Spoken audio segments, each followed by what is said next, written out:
I'm going to open, Darrell, by saying, I think it's afternoon, both of our places. Good Yes, it afternoon. Later afternoon in Later his place. afternoon, and Yeah. today is Monday, October 19th. 19th, 19th. 2020, and we are interviewing Darrell Williams Sr., who lives in Lawton, Oklahoma, for the Veterans Heritage Project. My name is Barbara Hatch, and I'm the founder of Veterans Heritage Project, and I'm here with my husband, John Hatch, and both of us were Darrell's teachers back in the day. So Darrell, what we want you to do is to just tell a little bit. I always like to open with your background, where, when and where you were born, where you grew up, a little bit about Country Day School and how you met this guy, and we'll take it from there, and then how you went in the service. Okay? Okay. Well, I was born in October of 1960 in the island of Trinidad and Tobago. From a family of 14. Big family. Big family. Yeah. 14 kids? 14 kids? 14 kids or 14 kids, so it's 16 of us. We were farmers, we grew chickens and cows and goats and so forth. That's how we made our living. My dad, he moved from Trinidad to St. Croix in 1967. And slowly he started moving us from Trinidad to St. Croix, from the oldest to the youngest. I'm in between my brothers and sisters. I have 6 brothers and 9 sisters. Well, 5 brothers and 9 sisters. So I ended up moving in 1972 from Trinidad to St. Croix.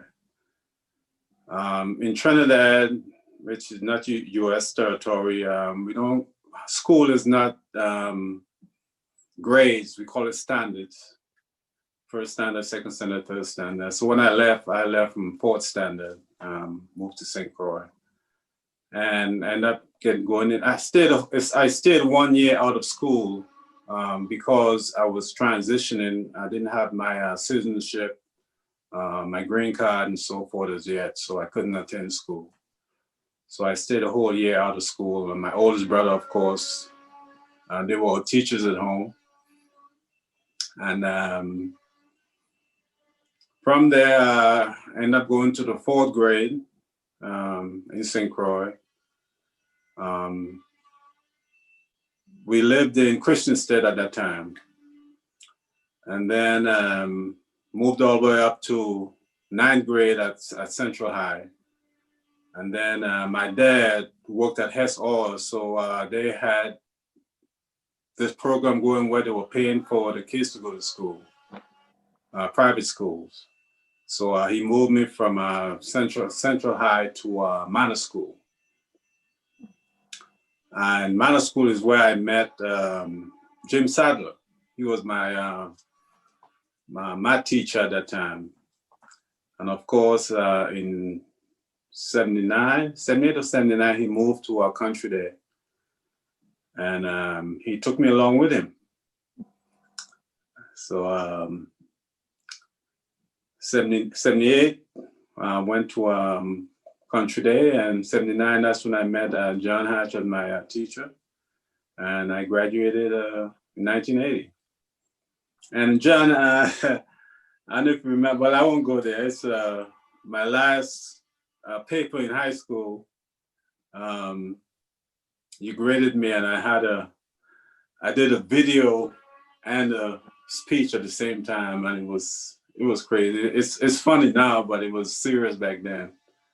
But my classmate, they kind of laughed at me and the way it was done and so forth. I could never forget that. But you gave me a good grade. Well, you earned it.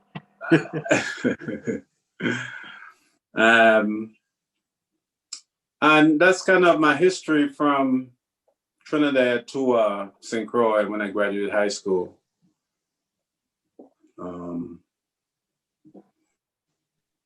Not sure if you want to continue going on from there.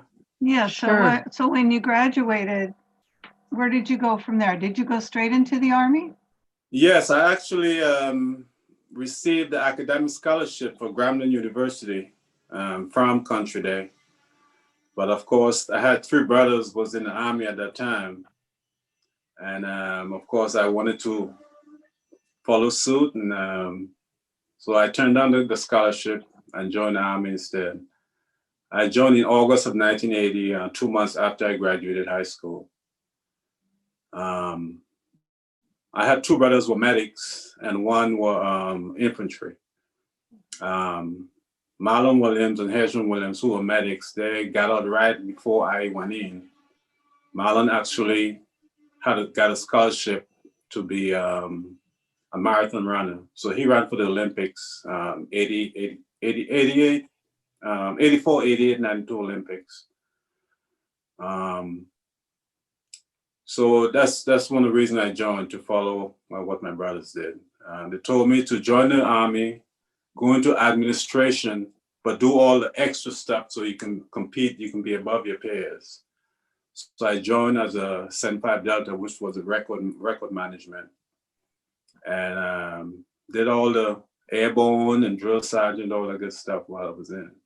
More to follow on that as I move along. But yes, I did. Go ahead. Where did you go to boot camp? I went to basic training at Fort McClellan, Alabama. As you know, I've never been to the United States. So when I joined from St. Croix, I went to Puerto Rico, which was the MEPS. And they sent me directly to Fort McClellan, Alabama, first time being in the United States. Did my basic training there. Then I went to Fort Jackson, South Carolina to do my initial entry training, which is AIT. And from there, they shipped me straight to Germany in January of 1981. And never seen snow in my entire life. And I was in the middle of big flakes of snow coming down. It was ironic. It was fun because I was out there in the snow running around and just being crazy. 20 years old and acting like a little kid in the snow. You like Germany? I love Germany. Love the food, love the environment, love the culture. One of my favorite when I got there was Bratwurst. And of course, Jägerschnitzel and all that type of stuff. I enjoy that. I'm a great chef now, so I cook all that stuff, remembering from back in the day. Do you? Yeah. So the Army is one of the best things that happened to me. I have no regrets at all from joining.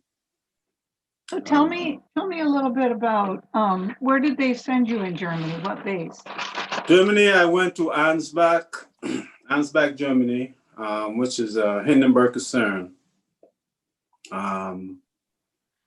Got there and met some. The Army is awesome. You meet people from all over the world, not only United States, but from different countries. And they're friends for life. Just a couple of days ago, I met some friends from Germany on Facebook, which we haven't met since 1981. And we connect and reminisce of all the good times we had over there. Germany, it was great. We get to travel a lot. Went to Spain, Berchtesgaden, went to the oil mine, Austria. The German culture is awesome. Just love the environment and just dealing with the German. And one of the pictures I sent you, you had this young man, this older guy sitting on my lap. I don't know if you saw that picture, but great people over there in Germany. What was your job there? What? Tell me about what your day would be like there in Ansbach. My day would be like I said, we did all administration. We made sure all the soldiers that are coming in process. make sure they're all processed when they're leaving, make sure all their finances are squared away, make sure they get paid. So was all admin. Even though we still have to soldier, we still have to fire the weapon, we still have to qualify. We have to do all the things that a soldier do, but we were servicing soldiers as well.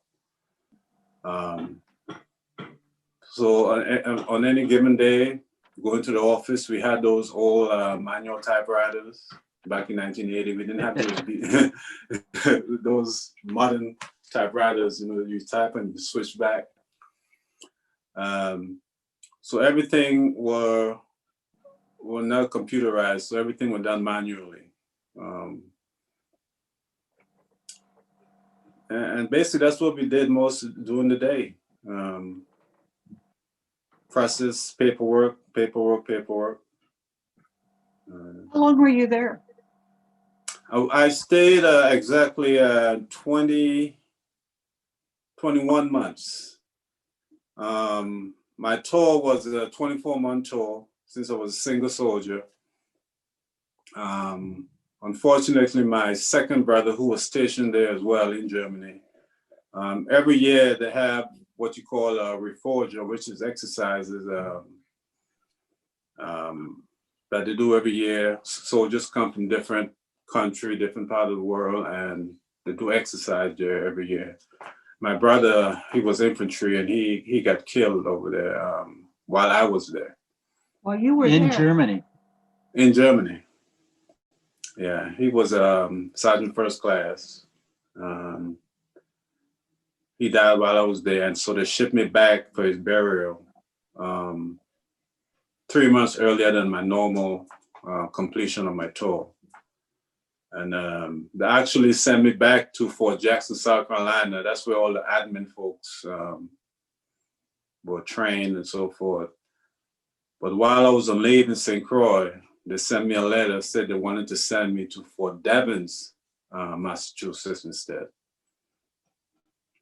So I packed my bags, went to Fort Devens, and that's where I met my beautiful wife.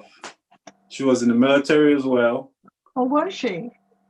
Yes, she was the first person I saw when I went in. They have this place called the orderly room. That's where everyone goes to go in and out. The company, all the admin works are done there. And she was actually signing out on leave to go home to Georgia. And I walked in there. She was the first person I saw. Our eyes met, and then she disappeared. So the next day I went looking for her. Didn't know her name or anything. And they told me she went on leave. And when she came back, I did what I had to do. And we got married 6 months later. Her name's Been June, married right? since. Her name's June, correct? June, Yeah. yes. Yeah, well, I love the pictures of you guys dancing and all that. She's so pretty. Yeah, Yes, so yes, she love at is. first sight. So which is the brother that you lost? Marlon? Maurice Williams, he is my second brother. And What happened? Was it a training exercise? was a training accident. He not so sure exactly where he were, but he was run over by a tank doing the exercise. People don't understand how dangerous training is. I mean, you're simulating what combat would be. Exactly, it's exactly what you do in combat. So you things happen, and he was unfortunately. infantry, correct? Yes, he was. Was he younger than you? Was he older than you? No, he is older than me. Actually, I'm the youngest male, and he was the second oldest. So people about 7, 8 years older than I am. So you weren't on the same exercises that he was on? No, we were No. actually about maybe 50 miles away from each other. Where was he stationed, Darrell? He was stationed, I'm not sure exactly which concern he was on. Mm-hmm. Back then communication wasn't as it is now. We had no cell phones and so forth. So Right. I wasn't so sure exactly where he were. I know he was in Germany, but we didn't know exactly where. Did you have a chance to see him when you first got over there? Yes, Okay. I did see him when I first got over there. And actually, a couple months before I joined, he came home to St. Croix. And get to see him as well. So they sent you to Fort Devens doing the same type of job and Yes. One good thing about being in the admin field, on every installation that you go, we are needed on every installation. Unlike if you're in an infantryman or field artillery, or there's certain posts that only cater to those. Thing about being an admin person, there's a what they call a military personnel company on every installation. So you just transfer and basically doing the same thing that you're doing, which is great for retirement. After you get out, it's easy to get a job doing the same. And that's what happened with me. When I retired back in 2002, I moved into a job the next day as a civilian. well, you've got a lot of good skills, from all your admin time. So Right, exactly. So how long did you stay at Fort Devens then? For Devens, I stayed for 1 year. And you got married in that year, I correct? got married in that year. I got married in September of 1983. And the reason why the tour was so short, I was a regular soldier, but there at Fort Devens, there were what you call special forces guys, which they were admin as well. And I ran into a couple of them and like, wow, you guys like wearing the green beret and looking all sharp, and I want to be like that. So I actually put in my paperwork to go to airborne school, and it got approved, and they sent me to Fort Benning, Georgia, a month after I got married, and went to school. How was that? I've heard a little bit about that training. It's not easy, is it? It's not easy. Fortunately for me, growing up in Trinidad, it was going to regular school is like a military school. We had formations as a young child in first grade, formations and filing into our classrooms, and we had 2 formations every day. We wore uniform, white shirt, khaki pants, and the girls wear white shirt and maroon dresses and so forth. So I was already had the military structure. So it was easy. The army was an easy transition to me when I joined. It was very easy. I see other kids just struggling. When I joined, I was already doing 80 push-ups. I was already in shape, and so it was very easy for me. So how many did you do the jumps too? Did you have to do all of that? Yes, you have to complete at least 5 jumps during school to graduate. It was a lot of running, a lot of pull-ups, because you have to actually control the chute in the air, so you get away from trees or get away from your comrades according to how the wind is blowing. Because sometimes you might jump and the wind is 5 knots, and time you jump, it changes to 10 knots. So the wind is carrying you here and there, so you have to control the chutes. Did you like it? Did you I like loved it? Did you? I loved it. Yeah, it was a rush, but it was fun once it was over with. The only thing I didn't like about jumping is that you prep for about 2 hours to jump for 10 minutes. I mean, a lot of safety precautions, a lot of stuff you do to prep yourself so you won't hurt yourself or hurt someone else. It was necessary, but it was just tedious. But I jumped, was assigned to, I went to airborne school, did my 5 jump, graduated, got my wings, and they shipped me to Fort Bragg, North Carolina, with the 82nd Airborne Division.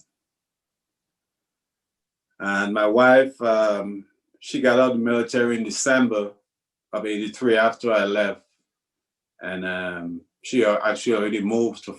Actually, she moved home, and she was from Georgia, a little small town above Atlanta, which is called Cartersville, Georgia. It's right above Marietta. And then everyone's school is at Fort Benning, which is south of Atlanta.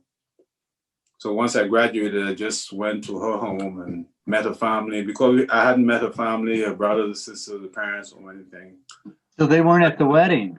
No, it was just a justice of peace, her and I and a friend. So that's when I met her family after I graduated from Airborne School, and went there and spent 30 days with them Christmas. And we had some fun. You hit it off all right with her dad? Yes, I did. I was taller than he was. He was the tallest of the family. But when I got there, matter of fact, he told me he saw me coming out the car, and he said I kept going and going and going. But we got along pretty well, and her mom, we get along really great. Good. Yeah, it was. A matter of fact, her brothers and sisters, they were like my brothers and sisters. We get along and blend in so easily. So did she come with you then to North Carolina? She came Yes, to then Fort we Bragg? right in January of '84, we moved to North Carolina, and again, same type of job, administration, doing all those things. But once you get promoted to I was E4, then I got promoted to sergeant. Then you start accumulating responsibility. You have soldiers under you, along with the job. So it's more of training and developing, more of doing that type of work. So I acquired a lot of skills in my 2 previous assignments. So got promoted and had 3 or 4 soldiers under me, and enjoyed it. One thing when I was there, when I went to basic training, my drill sergeant, he was from Trinidad. Oh, really? Yes, it was amazing. And when, of course, my accent was real strong back then, so he noticed it off the bat. And he said, "You from Trinidad?" And I said, "Yes, Drill Sergeant." He said, "Well, I'm gonna smoke you." I said, "Okay." But he couldn't smoke me. I was in good shape. But one thing he taught me is that he taught me I wanted to be a drill sergeant after living there. So when I got to Fort Bragg, after my first couple of years, I put in my paperwork to be a drill sergeant. They denied it because they wanted you to be a staff sergeant, which is an E6 instead of a junior. So they denied it at that time. When I got promoted to E6, I asked again. They denied it. They said, "You haven't been in 82nd long enough." Because back then, to be airborne and being an admin guy, is not too many of us. So they kept you there for a long period of time because there was not too many people going in and out. So after I get selected for E7, Sergeant First Class, then they said, "Okay, you can go to be a drill sergeant." So I always wanted to be one, so I left there at Fort Bragg and went to Fort Jackson to be a drill sergeant. Being a drill sergeant, it's you have to go through, even though you're a senior non-commissioned officer, you have to go through the same training as if you were private, because they want you to feel everything that a private is going to feel, so you can know how to deal with them and so forth. But you still have to learn all the module, all the things that you need to do to be a leader and develop soldiers. And that's one of the greatest things that I enjoy is being a soldier, taking a civilian, make him into a soldier. And then, as I mentioned to you, Barbara, on that email, when the parents come to the graduation ceremony and they talk to their kids, and then they see the difference that 8 weeks So they come to you and they said, hey, drill sergeant, you did something in 8 weeks that I couldn't do in 18 years. So that makes you feel good about your accomplishment and what you did. Not only creating soldiers, but the discipline part of it and how they talk back to their parents. That make you feel really good. And that's the part I enjoyed. And I did that for 2 years. So I want to hear a few good stories from that, since that's the part you like the best. I mean, I've heard a lot of complaints from people about their drill sergeant, and I've heard, but that's usually the person they have putting their wings on or putting their rank on. It's often their drill sergeant. Right. I am. What was your technique, I guess, is what I'm asking. My technique was different. I was already a big guy, so I didn't need to yell and scream like other drill sergeants did. And to be honest with you, a lot of drill sergeants didn't volunteer to be drill sergeants. They were selected, and a lot of them didn't want to do it, but they couldn't turn it down, because once you turn down assignment of a drill sergeant, it's more like you don't want to be an NCO leader anymore. So the Army wouldn't they look at you differently. So a lot of guys and girls go there and they do what they have to do without the compassion and the stuff behind it. But with me, I always wanted to be one. I wanted to always develop soldiers. The part I enjoy is I love we call it the rifle part of it, where you train them to shoot a weapon. And I had four cycles of female and 4 cycles of male, which is about 60 soldiers for each cycle. You pick them up, and then you have 8 weeks to turn them into a soldier. And the part I enjoy is training them how to shoot a weapon. A lot of guys think, I fired a weapon before, so I can shoot an M16, which is a completely different type of weapon. My female cycles, is easier to train them because they don't have that, I shot a weapon before, so I can do what I can. You train them and they do exactly what you tell them to do. So I always enjoy the female cycles, not only for BRM, basic rifle marksmanship, but also for drilling ceremony, marching, and so forth. So that's the part I really enjoy, just grooming and developing and training soldiers. I love calling cadence, singing cadence while we're marching and so forth. Sing a lot of island songs, and they really enjoyed it. Give me an example of one. I want to hear one island song that you made. One of them is hey, Mr. Tallyman, tell me banana, daylight come on. And they come up with daylight come on, I wanna go home. And I come up with day, me say day, daylight come on, I wanna go home. That was one of my favorite ones. And that's when we sing marching out to the rain, which is about 4 or 5 miles. So you get to sing a lot of songs, make up a lot of things and so forth. But yeah, I really enjoyed that.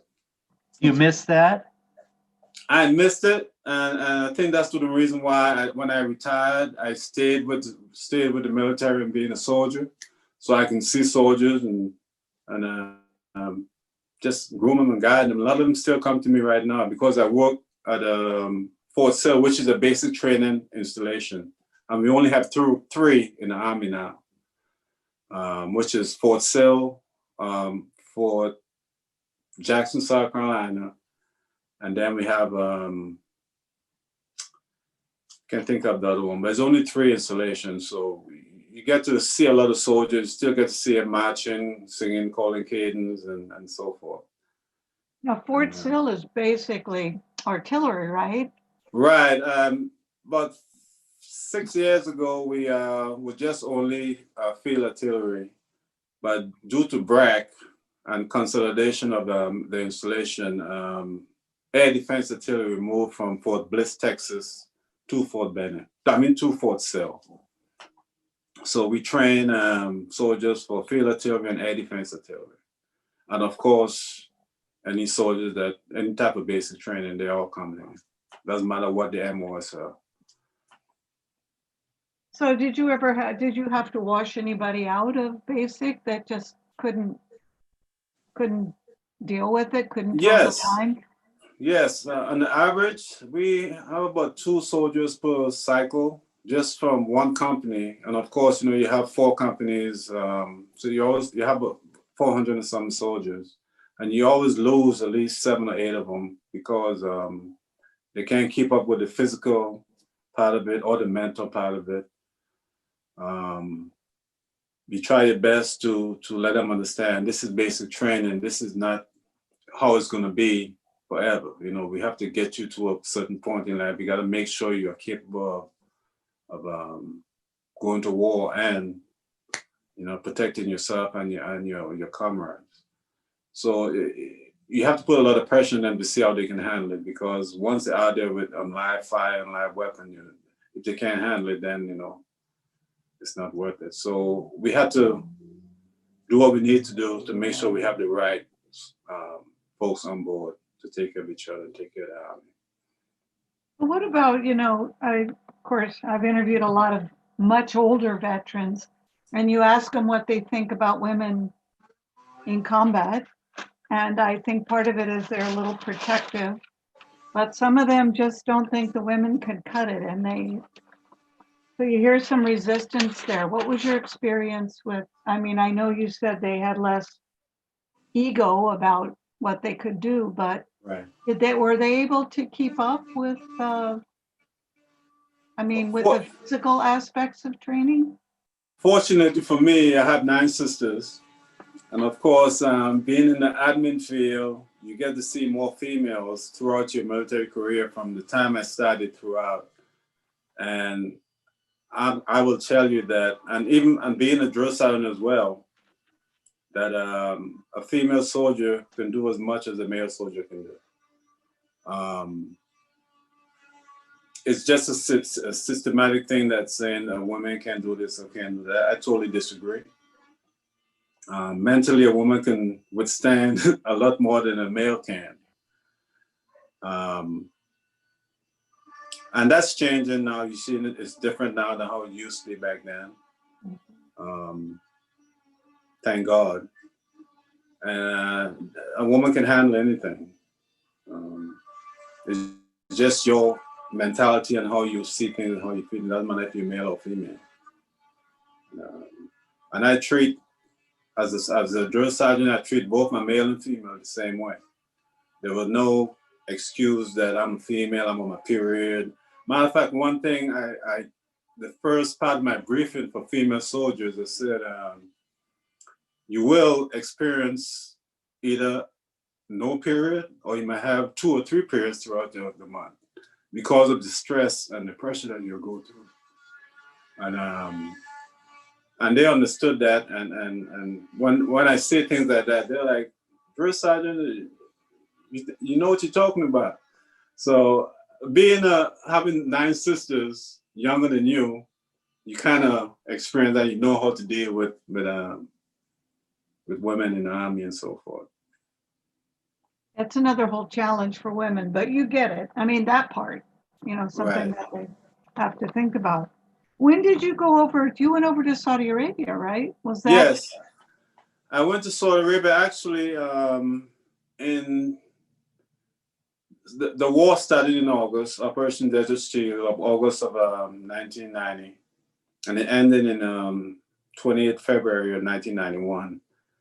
In December of 90, I went home to St. Croix on vacation with my entire family. Of course, we had 2 sons already. We were 5 and 3. I'm sorry, 6 and 2 years old. They're 4 years apart. I went on vacation in St. Croix, and while on vacation, they called me and said, "You need to come back. We are deploying." And I was with the 82nd Airborne Division at that time. At Fort Bragg? Fort Bragg. Mm-hmm. So I ended up leaving them in St. Croix, and coming back to North Carolina and deployed in December. And I stayed there all through Operation Desert Shield. And then, of course, 17 February, January is when the war, I'm sorry, February is when Operation Desert Storm began. I'm sorry, 17 January. So I spent almost 3 months over in Saudi Arabia. Again, I wasn't on the front line. We were in Tent City in Darrell. So most of us, all we were seeing is just the missiles at nighttime. You see all the stuff happening. So What was your job? Were you still doing admin work? still doing admin. We set up the in and out processing area for all the soldiers coming over to deploying. And of course, you know, we had to take care of all the finance, pay, and making sure that all the mails get delivered back and forth. And mail was a big thing, not only overseas in deployment, but anywhere in the world. Mail is a big thing for soldiers. So we had to make sure they get the mail and everything that they need.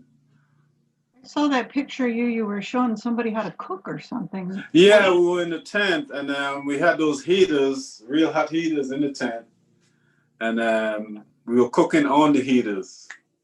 So I was showing some guys how to cook and so forth.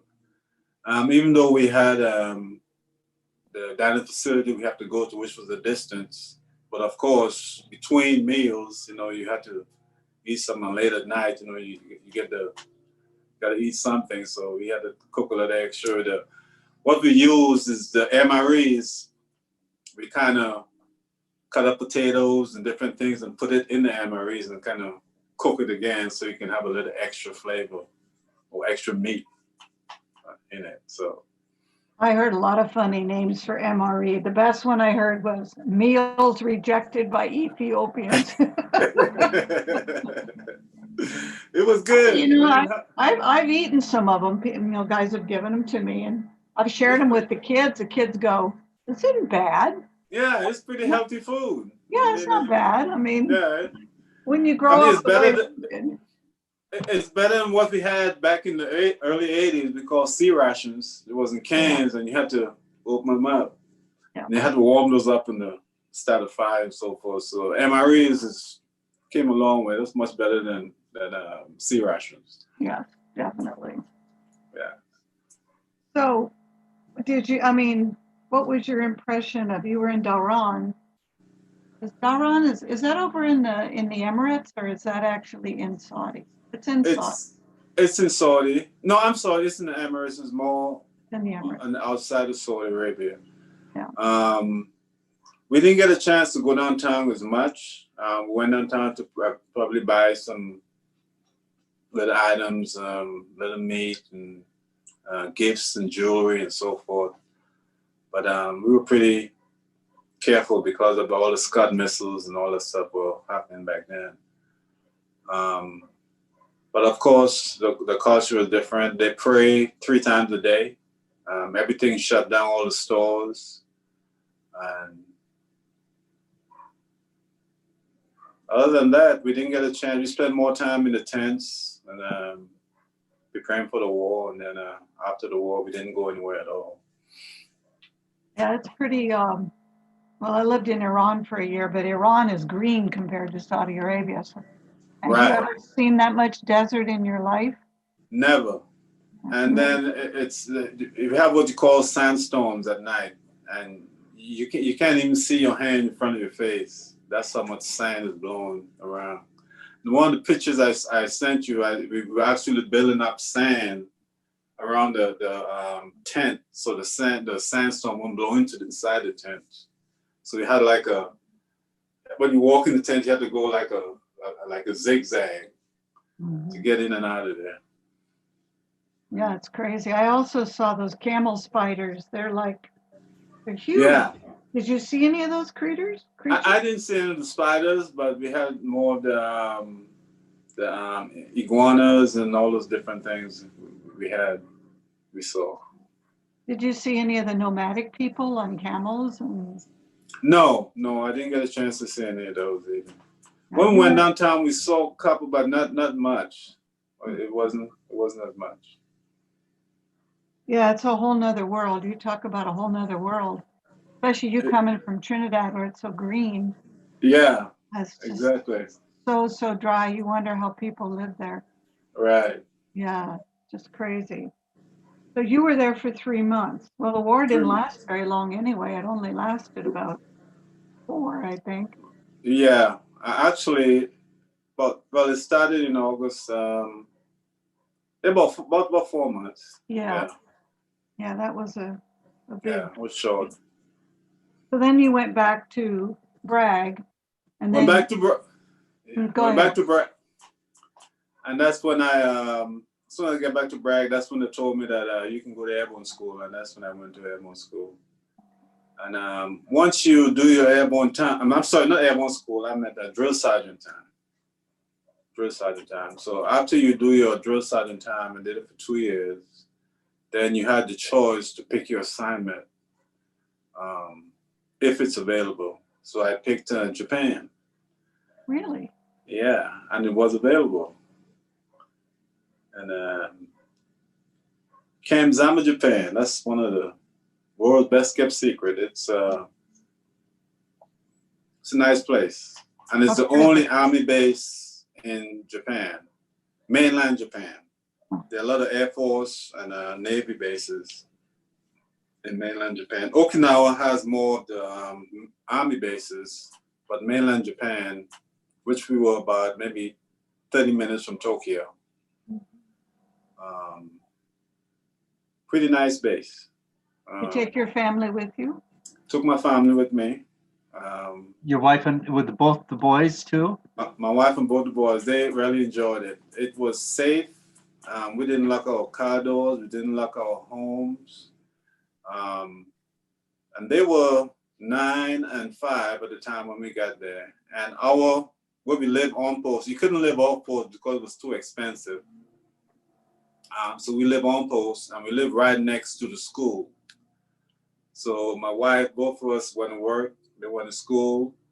They came home by themselves, and we came home, and it was nice. They really enjoyed it. They get to go downtown by themselves, walk around.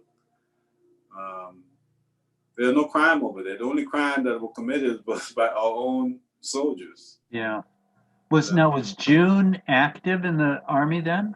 No, she got out a month after we got married in '84. But she worked in Japan? She worked as a civilian. Uh-huh.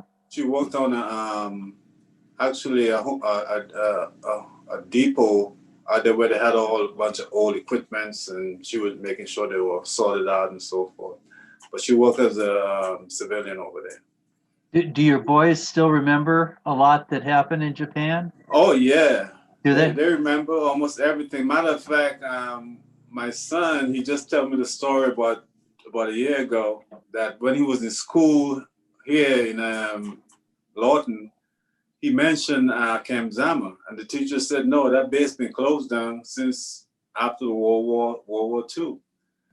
And he said, no, I was stationed there, and the teacher didn't believe him, so he just left it alone.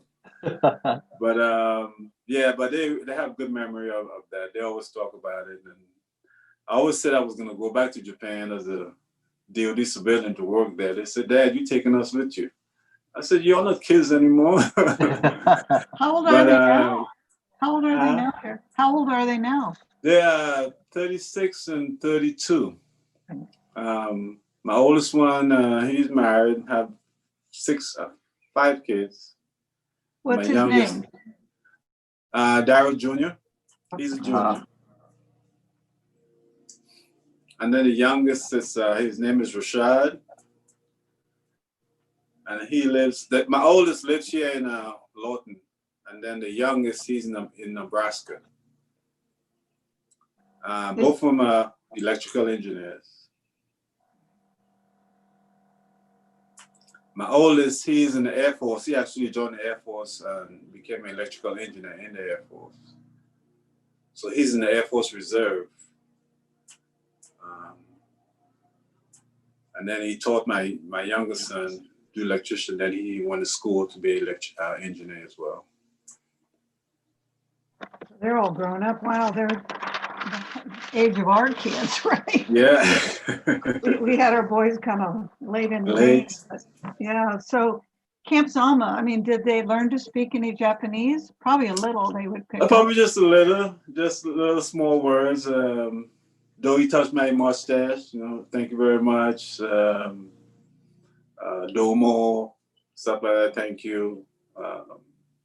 Mushy mushy, answer the phone, hello, stuff like that. That's my words. I didn't learn a lot either. So It's a hard language. It is not. it is. Well, and you were on the base too. Right.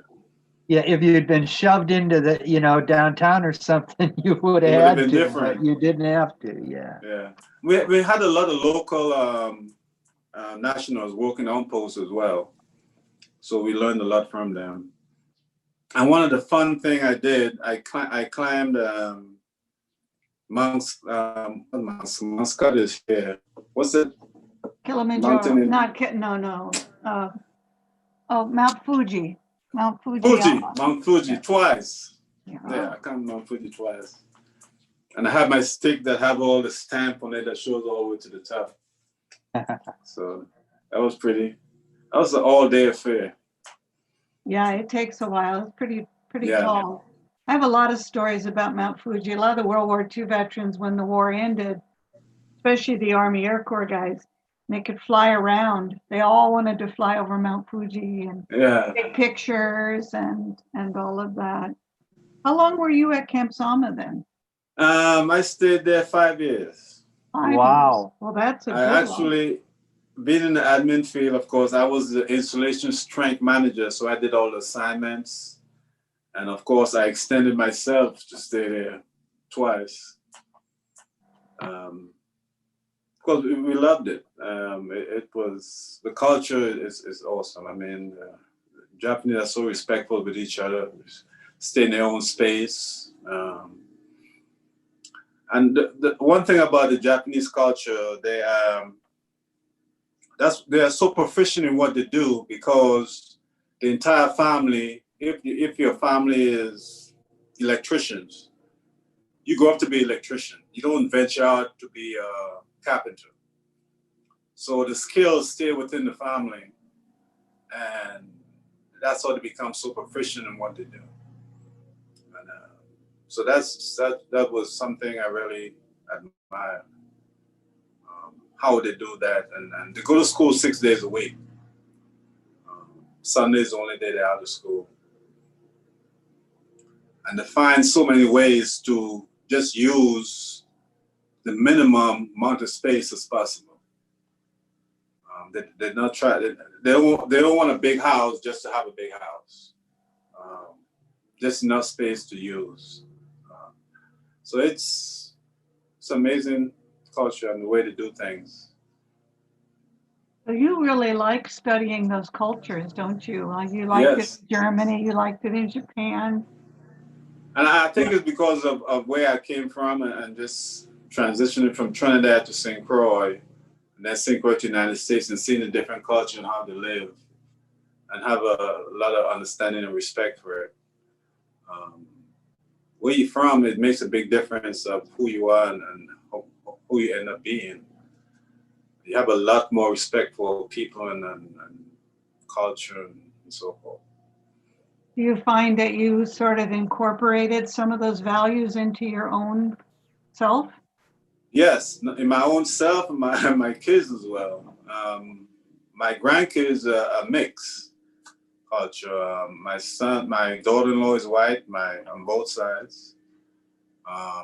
So it's not only in me, but my wife and my kids and so forth. So just learn to respect human and who they are, and not who society say they are. So. Silly, isn't it, Darrell? I mean, it really is. We have so much to learn from, I was in Senegal for 3 years, and so much of that culture has stayed with me, and so safe. It's hard to imagine People say, where did you live where you felt the most unsafe? I said, the United States. Yeah. I mean, I Yep. felt safer I felt safer in Iran than I feel here sometimes. You Right. know, it's just crazy. I mean, it's just crazy stuff. Yeah. So you like the Army. You were in like 25 years? 22, right? 20. 1980. 22. I did 22, and actually, I didn't reach the max. I reached the second highest grade, which is the first sergeant EA, highest enlisted grade.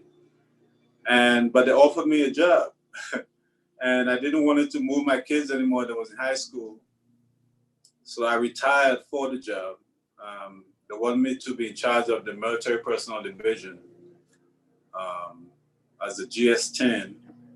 Um, so So it's I a retired. non-military position, but still a government position. Right. Which what the Army did, they realized that being in the admin field like I were, they kind of got rid, about 10, 15 years ago, they kind of got rid of some of those positions and made them into civilian positions because they realized that being what I am or what I used to be, a 75 series, which is admin, that we had to do the same thing a soldier did, but still have to do PTs, qualify with the weapon, but still be in the office to service soldiers. So what they did, they got rid of most of the admin position and made them into civilian positions. So you can go to work 7 o'clock in the morning and be there all day taking care of soldiers without having to do all the soldier things as well. So the Army got really smart when they did that. And at the same time, it opened up jobs for us who's getting out to be DOD civilians doing the same thing you've been doing as a soldier. Now, did that make more sense in terms of your retirement and money too?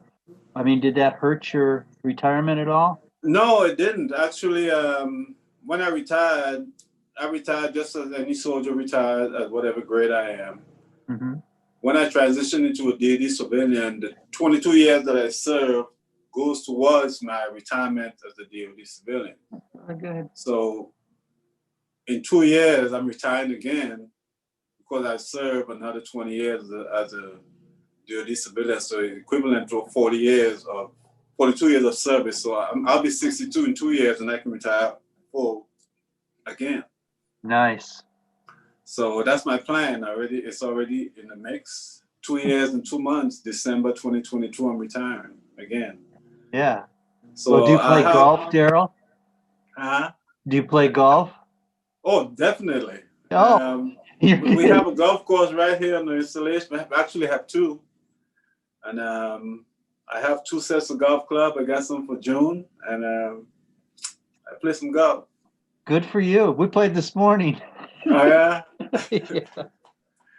Yeah, I enjoy golf. I really do. Good for you. When did you pick it up? Because I know we often encounter military guys playing golf, you know, and I can always tell. I said, you were in the service, right? A lot of Air Force. Yeah. He said, yeah, I was in the service, and that's where they picked up golf. I picked up, my boss actually taught me, and my current boss now, he was my boss in the military back at Fort Bragg back in 86, 87, 88. And he retired somewhere else, then came here and became the DHR, and then I'm working for him right now. But he's the one that taught me how to play golf. And that was about maybe seven years ago. Can you beat him now? I don't think so. I'm a good putter, but as far as the distance, he pretty good at hitting the ball at a distance. I'm still learning, trying to get that ball in the right place. I can hit it real hard and get it to where I needed to get it. It's a hard game, isn't it? It is, but it's fun because you're out there and you're competing against yourself. Actually, You and the course. Yeah.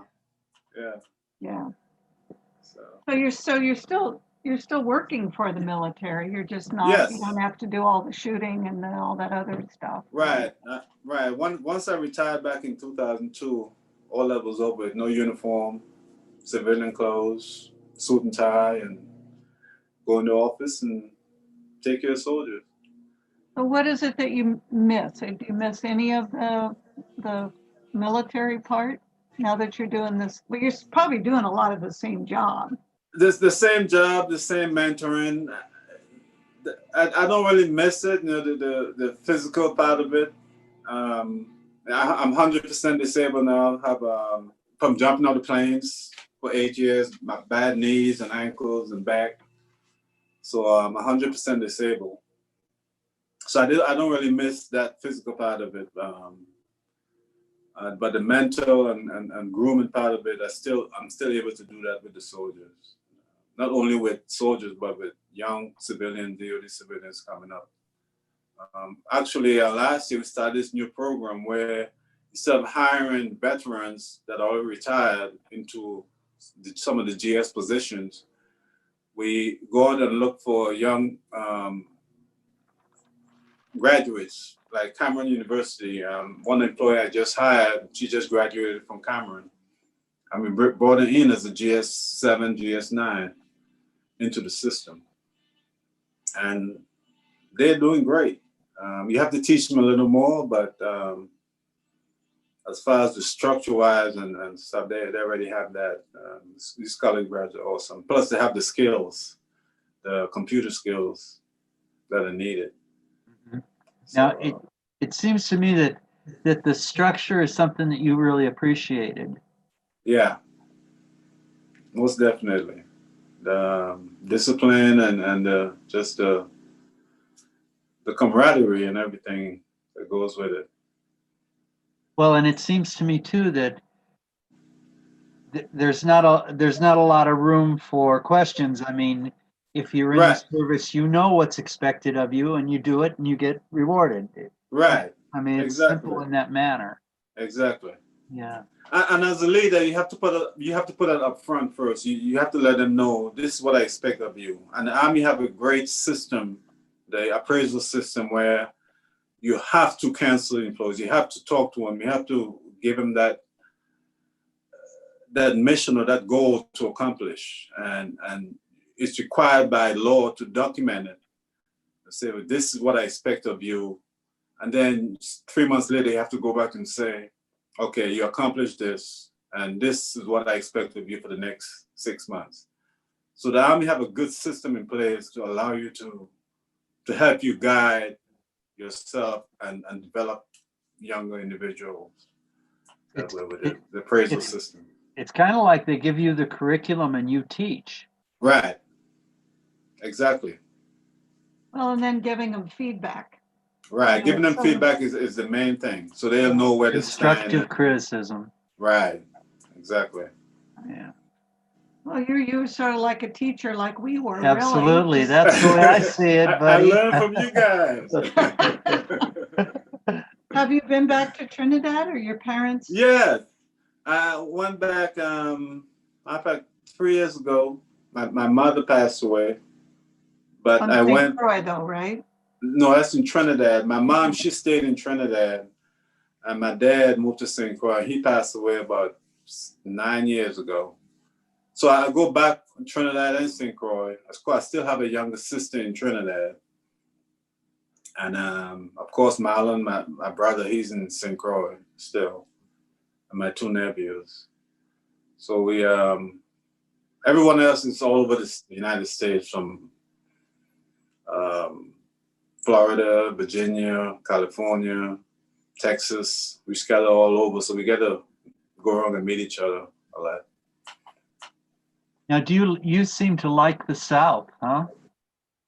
Yeah, I don't like the cold too much, so I prefer more. Oklahoma is not bad, Texas and so forth. Matter of fact, we try to debate when I retire in a couple of years if we're going to stay in Oklahoma or move to Texas, because of the military and the benefits that you receive as a retiree. Texas, Oklahoma has the most benefits, and Florida has the most benefits that you get out of being a retiree. Why? Because Just living, or? Well, being a 100% disabled, I don't pay in Texas and Oklahoma. You don't pay property tax on your home. Plus, you don't pay sales tax. So that's property tax is one of the biggest things. Oklahoma is not bad, but Texas it is because of the percentage of you pay a lot more in property tax in Texas than you do in Oklahoma. Sure. But you get bigger houses in Texas for the cheaper price. So the house we have is good for my wife and I, but we have 8 grandkids now, so we want a bigger home so they can come by with a pool and all that stuff, so they can come spend some time with us. Is June still working? No, actually, I told her when she turned 50, she didn't have to work anymore, and that was 10 years ago. So she didn't retire or anything. She just stopped working and let me know for. I'm doing pretty well with my disability pay and military pay, and then my civilian pay. I'm a GS-13, which is one of the higher ranking. Yeah. So financially, we kind of pretty good. So you said to June, once you turn 50, you don't have to work, and on her birthday, she quit? Yeah, she quit. Yeah. She's out walking right now. She do a lot of exercise. So we have a nice neighborhood here. Have a lake and have a walking ride, a bike ride. So she do a lot of exercise. Nice. And now since March, I've been working from home. I go to the office every now and then, maybe once a week or so. But I've been working from home Since COVID. Yeah, since COVID. I have about 6 employees right now. 2 of them, I rotate them in every day because they work in the mail room. I'm in charge of the installation mail room. So they go in, and then they go in one day, and then one day they work from home because they have to provide training and so forth. So I alternate them. And my other 3 employees, they kind of work from home. Yeah, it's been a very strange year all the way across. Yes, it has. Yeah. Yeah, I don't know what to say. Sometimes, this country makes me crazy. And I think probably because, like you, I've lived all over the world. Right.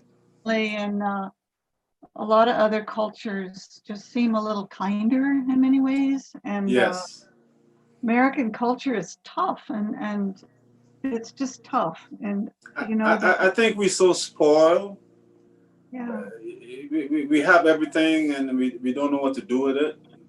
I don't know. A lot of folks that I work with and work for, or that work for me, I can see, I had to educate them on, I tell them a lot of stories of how I was brought up and having nothing, have no running water and so forth. And I said, you look at what you have, but you're still complaining, So yeah, and a lot of Americans feel entitled. Yeah, I feel entitled. Yeah. Yeah, it's crazy. Yeah. But it sounds, I got to compliment you. You've always had your head on right. You've been you flow with the ups and downs, and right, ebbs and flows. Yeah, thank you. Yeah. Well, and I think like you said, Darrell, I'm from a big family too, and when you learn to make do with just what you have, and right. and then living in Senegal, those poor people didn't have anything. Right. And yet they were just so generous. They didn't have anything, but they were generous all the time. And it's very, very humbling. I think the hardest thing for me, after Hurricane Hugo coming back stateside, was how much people had and how much they complained about. Yeah. And how much they took for granted. Right, took for granted, exactly. I deserve this. Right. Why? Why do you deserve What makes Did you earn it? Yeah, exactly. And the other thing hard for me, and I don't know, did you face any discrimination in the service? I didn't, because I think because of I don't know if you call it my size. Oh, help. Probably something to do with your attitude too. Yeah, my attitude too. I kind of overlooked a lot of things because it's. I knew it was there. I saw it. I didn't get to personally experience a lot of it because I was always a go-getter, and no one could deny me anything. I wasn't begging for anything. I didn't. What the army says you need to go, that's why I went. Except for when I graduated, when I completed my drill side, and then I asked for Japan, and they gave it to me. But not really. I don't know if it's because of my accent and they saw me differently. I don't know, but I didn't experience it too much. I think that's a little bit, people sort of differentiate between, I don't know, it's like, well, he's from Africa or he's from the Yeah, Caribbean or something. And there's a little bit of a different, plus I think then the military, when they do it right, they do it right. I don't right. care where you're from, who you are a soldier and you will treat people as soldiers. And And I think that's why I didn't see much of it because of the military, and that's why I always been since I left St. Croix in the military. And the military is the first one to kind of get away from that type of environment. We were taught differently, and as a soldier, I was able to. That's what the army promote. The only Yeah, thing. you've got to work as a unit. You can't work Right. as a bunch of individuals. So Exactly. yeah, I mean, it was there, but people hide it, and they showed it after work or somewhere else. But while you had the uniform on, you couldn't do that because you get stabbed in the back because you know. well, So and you see these kids that are raised in all kinds of really kind of mean circumstances, and your job as a good leader is to try to get them beyond that. I mean, right, as teachers, even on St. Croix, we saw that on occasion, and I'd be right, like, the students used to laugh at me and they'd say, "Why are you arguing with that kid? That's just he's an idiot." And I said, because I can't believe he's saying these things. And it bothered them less than right, it right. bothered me. I don't know. It's crazy. But how tall are you? I'm 6'4"? 6'4". Yeah, I knew you were a big drink of water. Yeah, I'm the tallest of my entire family. I got it from my grandfather. My grandfather was 6'7", and so skip generation and. well, you were on Well, our team that beat Central, right? yeah, yeah, Yep, we're the only private school to ever beat yeah, Central. That was our team. exactly. And I had a slam on them too. You did. You had a better one on St. Joe's though, the one from Yeah, the corner. Yeah, yeah. yeah, yeah. I remember. Yeah, we loved that. That was so much fun. That was fun. I loved it. Yeah, He still gets so excited talking about their basketball team. yeah. I played for the Army too. I played for the Army for a long time. Every installation I went to, I played on the Army on the post team, which was a big thing, especially in Germany. I have newspaper clippings of playing on the weekends and so forth. And Good for you. Who'd you play against? Other Army posts? other Army posts. We Not the play. Germans, because they'd be terrible. What's that? The Germans probably don't have a lot of basketball teams. Oh no, the Germans have some good teams, and they are rough. There's some big guys. The Germans, they'll knock you in your butt. Yeah, but we play a lot of college, junior college teams in the Army, especially on the state side. Overseas, we play against other military teams and the Germans, of course. Japan, we play against the Japanese, and they're those guys. You got some tall Japanese guys too. They play some ball. They're bigger. They're bigger as a people than the Chinese. Yeah, They're much taller. Yeah. But although the Chinese had that one center in the NBA, didn't they? yeah. What's his name? Yao Ming. Yao Ming. Yeah. Yeah. Did you ever play against like Air Force team or Navy team? Yes, we play against when I was at Fort Bragg, we played against a lot of the Marines, a lot of Air Force. My son is in the Air Force, and the Air Force is different. I know I mentioned I'm going to talk about that a little bit, but the Air Force, the basic training, which my son went to basic training, they teach you more how to be on your own. In the Army, they teach you how to depend on each other. In the Air Force, they teach you how to be independent.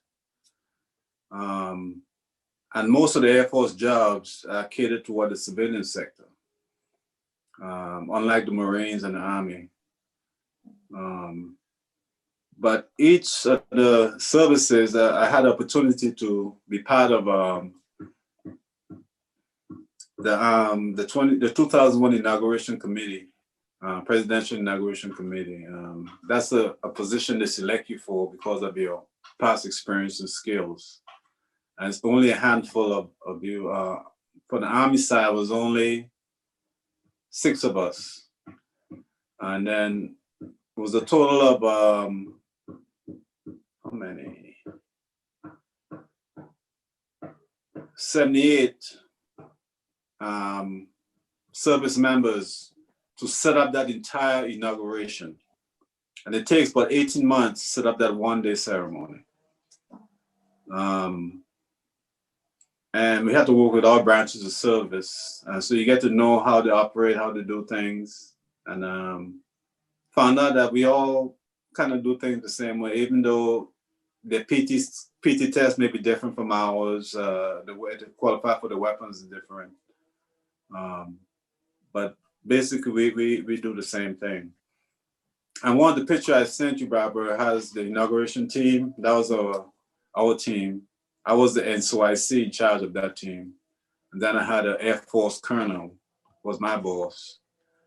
And it was a nice assignment. We get to work right there next to the White House in a federal building for 18 months. And look out my window, I could see the Smithsonian and everything right there.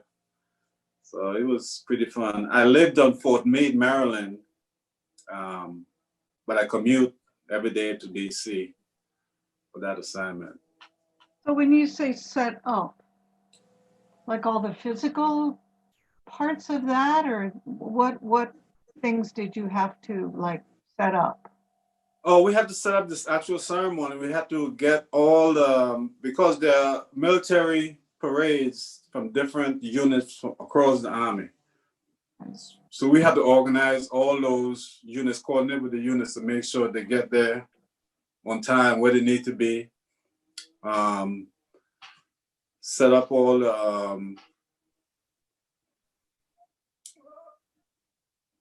the meetings and so forth for members of the team, because we had to work directly with the members of Congress. We were like the middle person between the members of Congress and the Army or Air Force, Navy parade personnel, all the folks that were marching in the parade. So did you get to be at the actual inauguration itself then? This one I didn't, because my oldest brother passed away. He lived in Corpus Christi, Texas. So he died the 17th of January, which and the ceremony was, of course, the 20th. So I personally had to leave to attend his funeral. But all the work was already done. So really, I wasn't going to be part of the ceremony anyway, as far as the parade. Mm-hmm. So I didn't really miss anything, because we already did what we needed to do to set up all the thing that needs to be set up. I'm trying to think. 2000. Bush. That was the one that we had to wait. We had to wait between Bush and Florida. What's Gore? It was Gore. Oh, Gore. Al Gore. Remember they had to recount. That was that crazy year. Yeah, so we had to wait. We didn't know who the president was going to be, so we had to wait to get all the paperwork and the names. So of course we did all the invitations and all that stuff. So we had to wait almost a month. And then rush. And then rush. Yeah. Get the names up there. Yeah. Yeah, crazy times. Yeah. What are some of your other favorite memories or things about about being in the service? It seems like the St. Croix guys like Cyril and Andamo, they all go in the Army. Why the Yeah, Army? I don't know. Or they just have better recruiters on St. Croix or what? The Army is bigger, of course. The Army is one of the biggest It is the corporations biggest. in Yeah. the world. And of course, the Air Force is a spin off of the Army. So I think that's one of the reasons. Plus, the Army was easier to get into compared to the Air Force and Navy and so forth. Army is easier than the Navy? I would Yeah, think the because Navy- the skill qualification test that you have to take, um, it's it's harder than the Army. Um, when you take the ASVAB, you get certain points, Right. and then it determines what field you go into and which forces you go into. I choose the Army because my brothers were in the Army, and I don't know if you remember Cliff Walcott. He went in the Air Force. Matter of fact, he just retired not too long ago. Cliff, he must have been 6'2", right? No, Cliff was 6'5". Was he He's taller than me. 6'5"? Yeah. But I had him sent you- at forward. I had him at forward, and you were playing center. Because I could jump higher than he would. Because he was taller than me. You could. He was a smart ball player, though. Cliff's a Yeah. good guy. Yeah, he was quick. Yeah. Cliff and Curtis, both good guys. Yep. So It was did you enlist right there in St. Croix? Yes, actually, I had to do it in Puerto Rico. Puerto Rico. Puerto Rico is the Mets, so they had to ship you to Puerto Rico. Stay at the nice hotel, Grand Bahia Hotel. I can never remember that. Never forget that name of the hotel. Never been to a nice hotel like that before. So I'm surprised they put you up in a nice place like that, but that's cool. yeah. What were you going to say about Cliff? You were going to say something about Cliff? No, I was trying to remember the brothers. It was Cliff, Curtis, and Jeff. Not Jeff. No, Jeff was Jeff Moorhead. Moorhead, yeah. Was three of them. Cliff, Yeah. Curtis. The Can't other think of name the other started one. with a C too, didn't it? Yeah, they all were C's. Yeah. Cliff Curtis. Cliff, Curtis, and I can't think of the other one. We all friends on Facebook. I just can't think of the name. Yeah. Right now. Yeah. Was Cyril on that team too? Cyril Craig? Or was he younger? He probably was younger. Yeah, he came about 3 years later, I think. Yeah, I don't remember him as well. That name. Yeah. Yeah, that was a fun team. We had a good time though with it. Yeah, we did.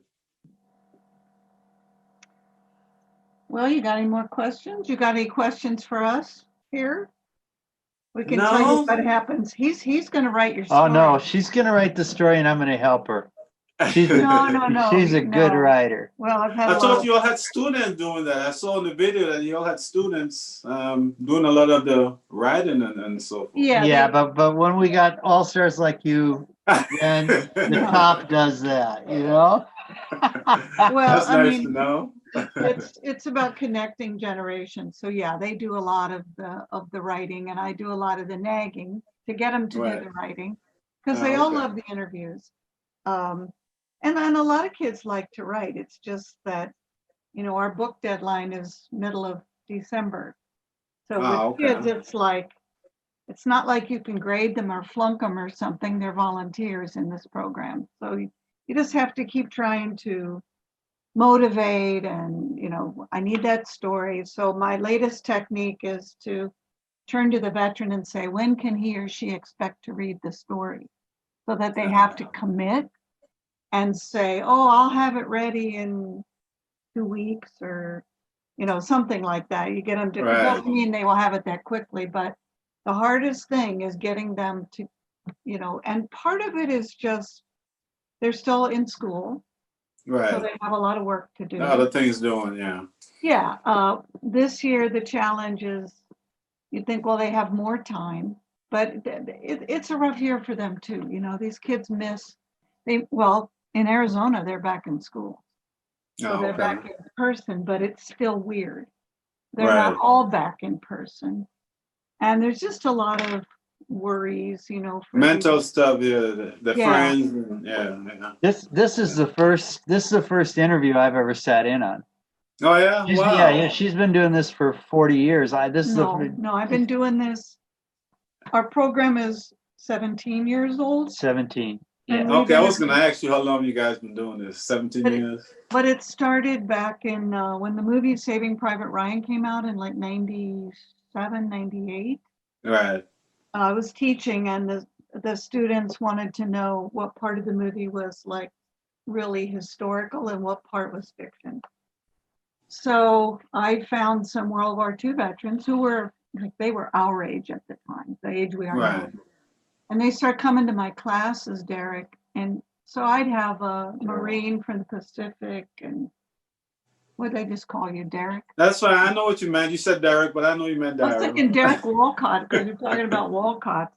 And That's the third. Is that the third one? No, no, it's the C. Derek It's the Walcott's C. a poet from Trinidad. Oh, actually. yeah, Actually a writer. That's right. Really good one. So, you know, Carlos. I'm sorry, Carlos. Carlos, Yeah, Cliff, Carlos, and Curtis. and Got it. Carlos? Yes, Yeah. Carlos Walcott. Doesn't sound like a name. Carlos was the big one. He was The big, biggest, stocky the one. broadest Yeah. one. And Cliff and Curtis were both thinner. Yeah. Yeah. Anyway, that's kind of how it started. And Okay. even for me, Darrell, I mean, I got to hear stories. I know stories that you wouldn't believe. Unbelievable stories of World War II and Korea. And oh my goodness. I could So imagine. I've probably we've done a total of about over 2,500 interviews. And I've probably sat in on half of those at least. Wow.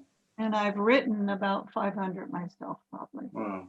Yeah, I just finished one for this year with a guy who was a prisoner of war in Vietnam. He was Air Force, and he was shot down on his first mission, and spent 7.5 years in various prison camps in Vietnam.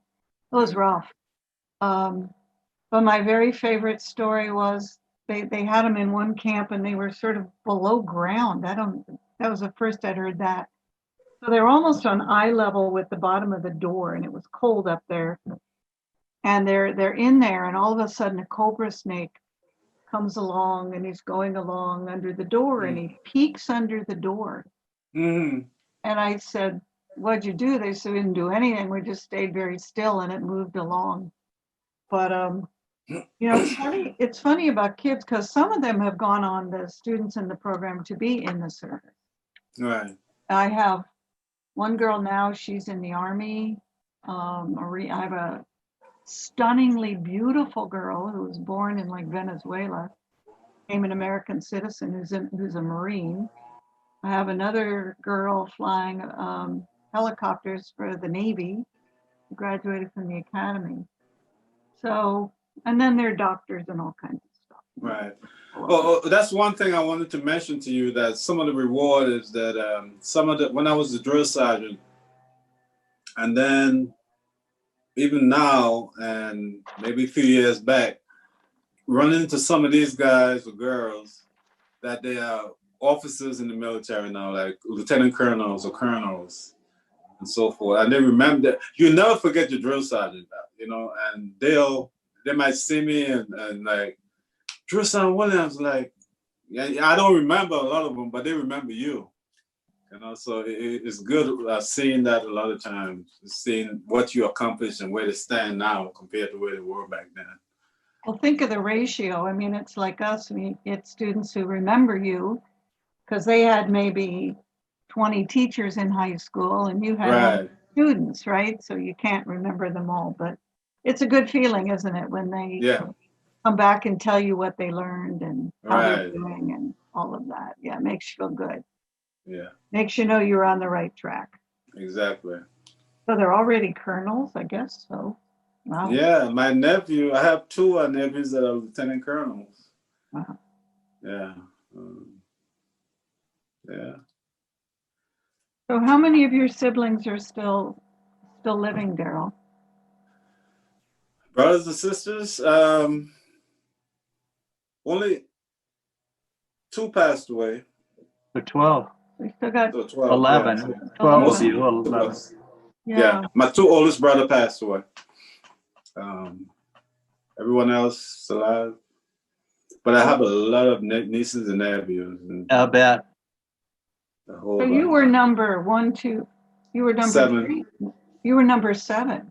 Yeah. Okay, so you had some older sisters, too. Right. I have two older sisters and then five brothers. Wow. Yeah. I know, big family. It's nice though. I have a lot of nieces and nephews too. Yeah. And we have our first grandchild, so we can't keep up with you. You got 8, we got 1. Yeah, my that's son, okay. it started early. But we enjoy the grandkids. We just love them. Oh, they're wonderful. Grandkids are Yeah. wonderful. Oh, Plus, you know, they're going home at night too. So yeah, that's exactly. You get to spoil them and send them home. yeah. So you're a good cook too, huh? Yeah, I do a lot of cooking. I've matter of fact, you seen it look on on Facebook, you seen see it on all those. Facebook. Yeah. Yeah, I record a lot of it and spoil my wife. That's why she has to exercise so much because I Because of your food. eat so Yeah. much. You know who cooks in this family? Oh He yeah. used to cook. Yeah. I don't like it. So to me, it's boring. But he likes it. I So love to cook. he Yeah. likes to cook. Yeah. I said, I'd rather go fix something. I mean, Yeah. I don't know. I'd rather go put together something that's broken than cook a meal. Right. Well, it's good to cook because it keeps you healthy. You know, instead of buying all that food. I mean, you cook what's needed and put the right amount of stuff in it to keep you healthy and strong. You have some Not too much control salt. over what's going You into your can system. right, exactly. Well, Well, thank you, Darrell. I can't believe that we have not spoken to you, what, in 40 years? 4 years. It's crazy. That's insane. Well, But, we spoke a little bit on Facebook, but Yeah. yeah, but not like, not physically. Yeah. This was better. yeah, this is better. One good thing has come out of this. You know, for years we've thought about it. I have thought about interviewing some of our former students, but none of us were real into this Zoom thing. You know, Yeah. they were always somewhere else. It'd be like, well, when I can make my way to Virginia or Oklahoma or St. Croix, of course, which is very difficult. But now this is one thing COVID did. Yeah, exactly. Seriously? It did because I was always the impression of working from home or teleworking. I was always believing, that's not going to work for us. But that's all I want to do now. I mean, it's the best thing. You get to save room in a building that you don't really need. Whoever is working telework, if they have kids, they don't have to worry about daycare. They could have the kids can be at home. They can do so many things and still get the mission accomplished. I mean, it's so much plus towards it. I mean, it's amazing. We don't need a big federal building to have employees working. We just have a small place and people work from home. Well, and you're saving on gas and And now, like I say, we can interview people all over the place. In fact, I have a student who's in the Air Force, and she's stationed in Korea. And she was in our program, and she's going to interview a woman in Colorado. That's She great. says she still wanted to do another interview, so she's going to do that from Korea. So that's kind of really a beautiful thing. Yeah, this thing has reduced the size of the world. Right. To a screen this big. Yeah, it does. Except that my granddaughter said for a while, well, she didn't say it because she's not talking really yet, but her other grandma said, my granddaughter thinks I live in a box. There's a grandma in the box, right? So. But I'll tell you what, you guys are doing an awesome job. I showed my wife the video of everything that you are doing, and she's like, "Wow, that's awesome!" And I really appreciate what you're doing, not only for me but for all my comrades. To really put them out there and show what we're about and what we do for the world. not Well, only it's for a- the United States, for the world. It's a good way to say thank you, and I want these, you know, the students, when they talk about what they learned, and I sent you a book yesterday, so you'll get it in the next couple of days. It was our 2014 Salute to the Army. Right. And in the back section, the students talk about what they got out of the program, you know, for themselves. And a lot of it is just lessons about living.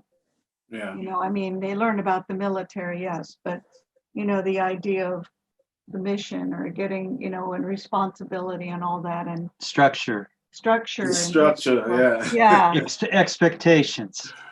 You And, know, that serious stuff. You know, and serious stuff. service, you know, the idea of it's important to serve. And so that it's actually very cool. So I could tell 100 stories, but he would kill me, but I would.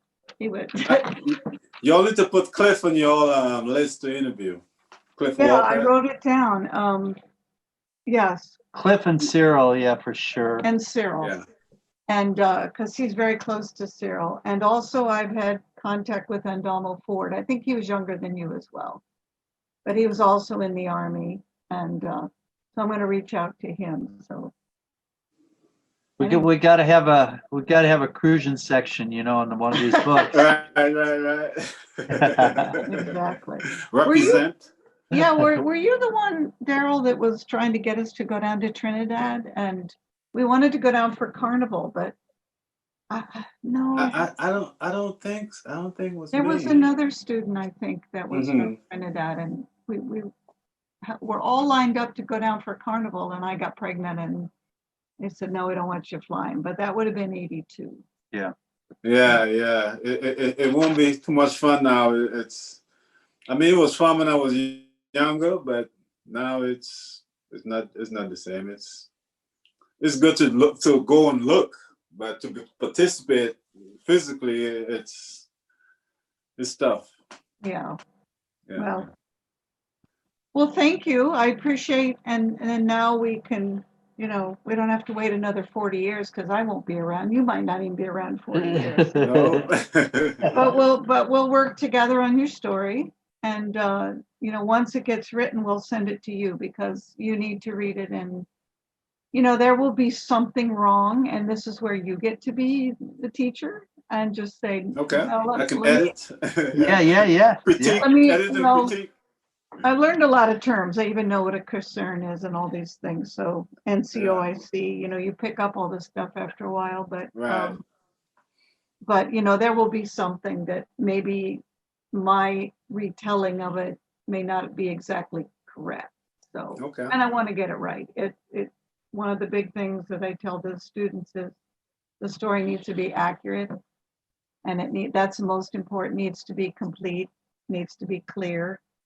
And you don't need to worry about the grammar. That part I'm good at, but I want to make sure I get I'm it pretty good at that too. I know you all are. right. And tell your lovely wife. I mean, you got it right the first time, and so Thank you. tell her we said hello. Yeah. She's not back home, is she? She just made a